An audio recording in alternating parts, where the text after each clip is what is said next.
Okay, so in my freezer, I have a bag and it says for soup. So it's all like vegetables that either were on the verge of going soft. So I have some celery, I have carrots, I have what else? I believe I have pieces of broccoli in here somewhere. So you know, like the stem of the broccoli and you only want the florets? Yeah, it's in here too. Anyways, so I'm gonna put this into my pot. I also have some garlic scapes from the summer that I froze. I'm gonna throw that in there for some flavor too. So I'm just putting it into my pot. So there's my empty pot. There's my frozen vegetables, ice and all. I'm gonna throw in also the garlic scapes, give it a nice flavor. Okay, I'm also gonna add a fresh onion, and what I'm gonna do is I'm gonna put a piece of cinnamon stick into the onion. This is a trick my mom taught me. And it's just gonna give a little bit of extra flavor to our broth. In that goes. Okay, now I'm just gonna add water. I'm gonna make sure everything is covered. This is just regular room temperature water. You can use cold water. I wouldn't suggest using hot. I'm gonna get some more water.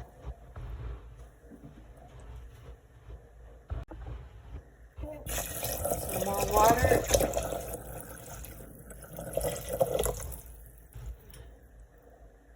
And then I'm just gonna cover it and let it come up for a boil and just let all the flavors come together.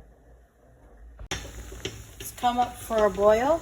So what I'm gonna add is my homemade pureed tomato. So it's just tomato with salt. There's nothing else in here.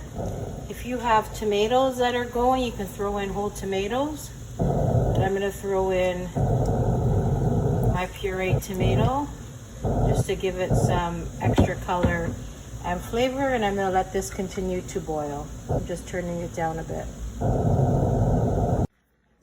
Okay, so my vegetables have been boiling for a few hours now.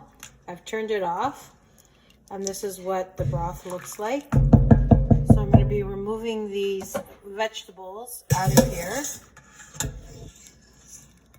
and I'm just going to compost them. If you want, you can puree them into your broth, but I've decided to compost mine, especially the celery, because you have all that stringiness. And then I feel like the celery will overwhelm the actual broth. Unless you like that, then go ahead and puree it in. Okay, so I've taken everything out. All I left was actually the carrots.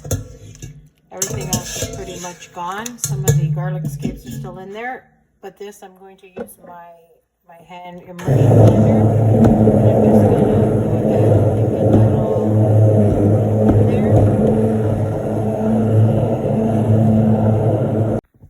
I just finished blending it. Let's take a look.